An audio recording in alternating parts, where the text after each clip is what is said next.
Gen Z is souring on Uncle Joe.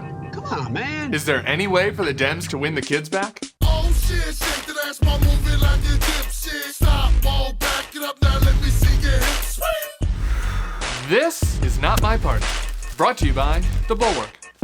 With Joe Biden's poll numbers in the basement, nightmares about this year's midterms have Democratic strategists in D.C. soaking their sheets. I went to bed. And one group in particular is the cause of their night terrors. Y'all. Oh, you guys. A new Gallup poll showed that Gen Z is turning on Biden faster than any other Demo. Now only 39% approve of POTUS, down from 53% last year. Well, that's not good. So to figure out what to do, the geriatric Democratic senators brought in this guy, who is said to be Biden's Gen Z whisperer. God, he looks so young. Della Volpe's usual gig is running the Harvard Youth Poll, so they figure he knows what's up. Howdy do, fellow kids. What? His main message was simple. The Dems need Gen Z to win, and these voters just want to be heard. He provided charts showing that huge spikes in youth turnout in 2018 and 2020 helped propel Dems to power, and warned that if they revert to the less engaged turnout of the past, then the party is truly forked. Youths. Just a kidding. I love you, I love you. Now here are the top issues young voters feel are going unaddressed. Climate, the economy, income inequality, student debt, and weed. We'll get to the herb in a second. Ah, that's the best part. But first, on climate, Biden needs to do a better job of selling what he has done, in spite of the GOP's commitment to blocking any action to reduce emissions. Instead, Democrats have let extreme climate activists define the debate around where Biden has fallen short. For example, Biden reversed Trump's executive orders softening emissions regulations, and the infrastructure bill pumped billions into electric vehicles, public transit, and cleaning up carbon-polluting mines and wells. I did not know that. Next, on student loans, Biden is in a tough spot. The payments have been paused for over 2 years now. You'd think people would be happy with that, but nah, the TikTok libs are still pissed. Come on, give me a break, man. They want King Biden to wave his magic wand and cancel all the student debt unilaterally, something that almost certainly would be overturned by the courts and could alienate voters who either didn't go to college or who worked their ass off to pay off their loans. That's not fair. So if he can't win on student loans, what can he do?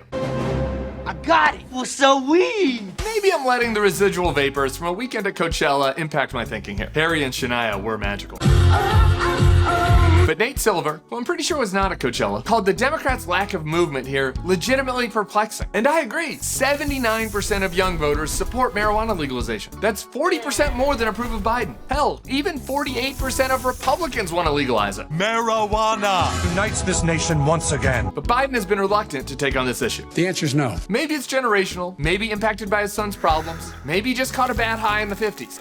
But whatever the reason, he should fall back on an instinct that has served him well over the years, meeting voters where they are on popular issues. Men marrying men, women marrying women, all are entitled to the same exact rights, all the civil liberties. One idea to help get him there. Pair weed legalization with addressing the ongoing drug overdose crisis. Marijuana taxes could fund addiction and recovery programs. But not drug dealers, but fundraisers. Plus, more resources to go after the assholes selling drugs cut with fentanyl. Look, I realize that Biden-branded OG Kush isn't going to turn his numbers around by itself. Would be cool, though. But it's a policy that is 1, right on the merits, 2, popular with a group that he needs to get energized, 3, a good wedge issue against Republicans, many of whom will be reluctant to embrace it, and 4, might actually be able to pass Congress. Roll that all up, and it's a recipe for a good strain of politicking that could give Biden's brand a boost at a time when he really needs it. Weed is tight. Weed is tight. We'll see y'all next week for more Not My Party, and I hope you had a great 420. For more weekly episodes of Not My Party, hit that subscribe button.